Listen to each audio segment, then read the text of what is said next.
જય ભીલ પ્રદેશ।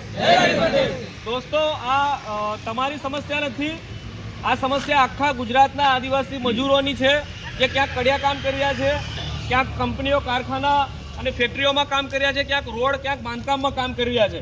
મૂળ વસ્તુ એ છે કે આપણે આટલા નથી, આખા ગુજરાતને બનાવવાવાળા આપણે છીએ। આપણે જ આ રસ્તા, નદી નાળા, બિલ્ડિંગો, ઓફિસોના કંપનીઓ આપણી બનાવેલી છે। આપણને મહેનતાણું મળવું જોઈએ, આપણે જેટલું કામ કરીએ છીએ સરકારી ધારાધોરણ પ્રમાણે આપણને જે મળવા પાત્ર છે ને, જે મળવું જોઈએ એના માટે આપણે રજૂઆત અહીંયા કરી રહ્યા છે। આપ સર્વેની લાગણીને, માંગણીને સ્વીકારીને આદિવાસી પરિવાર તરફથી અમે સૌ આવ્યા છીએ કે સરકારના જે પરિપત્રો છે, સરકારના ધારાધોરણ છે એ પ્રમાણે તમને જે મળવા પાત્ર છે એ અમે અપાવીશું અને આપણે બધા ભેગા થઈ અને એકતા રાખીને પારદર્શિતા સાથે બધાના વિશ્વાસમાં લઈને બધાના કેવા પ્રમાણે જેટલી પણ આપ સ્ત્રીઓની માંગણી છે એ બધી માંગણીઓ આપણે સ્વીકારવાની છે અને એમને રજૂઆત કરવાની છે। એમને અલ્ટિમેટમ આપીશું કે આટલા દિવસમાં કે અઠવાડિયામાં અમારી માંગણીઓ લેખિતમાં સ્ટેમ્પ પર લખી અને ધારાધોરણ પ્રમાણે પૂર્તિ કરીને આપો। અને એ માંગણીઓ આપણી નથી સ્વીકારવામાં આવતી તો આપણે આવનાર સમયમાં કોર્ટના માધ્યમથી કે અહીંયા તાળા મારવાના થાય તો તાળા પણ મારીશું, બંધારણીય રીતે, કાયદાકીય રીતે આપણે આંદોલન પણ કરીશું અને ગાંધી ચિંધ્યા માર્ગે આપણે આપણો ન્યાય મેળવીશું। બરાબર છે? એના માટે આપ સર્વેને એક જ વિનંતી છે કે તમે લોકો એકતા જાળવી રાખો। આપણું આ બધા માટેની વાત છે, તમારા મારા એકના માટેની વાત નથી બહેનો, બરાબર છે? એટલે આપણે સૌ કોઈ ભેગા થઈ અને આપણી જે માંગણીઓ છે લીગલી છે, આપણે કંઈ ઇલીગલી વાત કરતા નથી, આપણી માંગણીઓ વાજબી છે અને આપણે એ લઈને જ રહીશું, બરાબર છે? એના માટે આપ સૌ એકતા બનાવી રાખો અને આપણે એ વસ્તુઓ જે સરકાર આપી રહી છે આપણે લેવાની જ છે।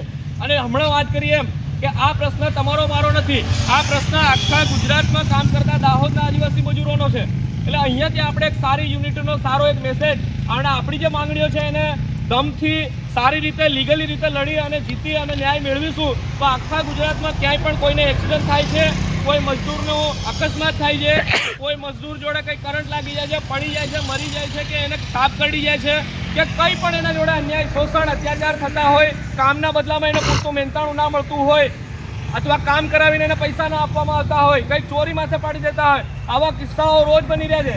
હમણાં જ વાત કરી કે 2 મજૂરોને કરંટ લાગીને મરી ગયો, તો એ ન્યાય અપાવે ક્યારે કે આપણે બધા એકતા હઈશું, એક જ આપણો અવાજ હશે, એક જ સુરે આપણે બધા બોલીશું તો તમારી સેફટી માટે, તમારા ભવિષ્ય માટે, આવનારી પેઢી માટે, તમારા બાળકો માટે આપણે ન્યાય મેળવી શકીશું।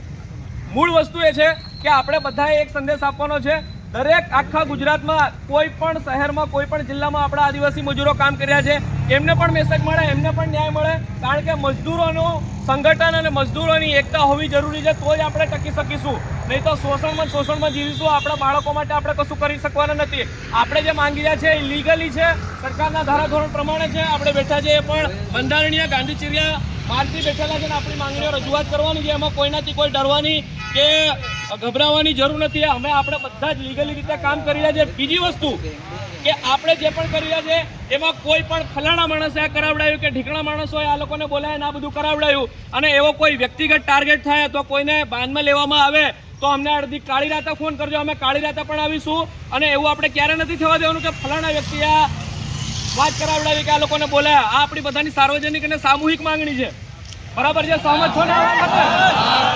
તો આ જ વાત છે, આખા ગુજરાતના આદિવાસીઓનો પ્રશ્ન છે, બધી જ જગ્યાએ ક્યાંક ને ક્યાંક શોષણ, અત્યાચાર, અન્યાય થતો હોય, દરેક જગ્યાએ મેસેજ જાય એવો આપણે ન્યાય બંધારણીય રીતે લેવાનો છે અને જે પણ થાય એ આપણે પારદર્શિતા સાથે કરવાનું છે। કોઈ આગેવાન કદાચ આવનાર ટાઈમમાં કોઈ બીજો આવીને કે બંધ બારણે જઈને અમારે વાત કરી લેવી છે તો એ વાત થવા દેવાની નથી, બરાબર છે? જે બી થાય અહીંયા જ થાય। અને બીજી વસ્તુ કે આપણી જે માંગણીઓ છે એનું અલ્ટિમેટમ આપીશું, ટાઈમ આપીશું અને એ ના થાય, સ્વીકારવામાં નહીં આવે તો આપણે કોર્ટના માધ્યમથી, મજદૂર યુનિયન પણ આદિવાસી પરિવાર સાથે સંકળાયેલું છે, એના માધ્યમથી આપણે કોર્ટમાં પણ આપણે લડી અને ન્યાય મેળવીશું, બરાબર છે?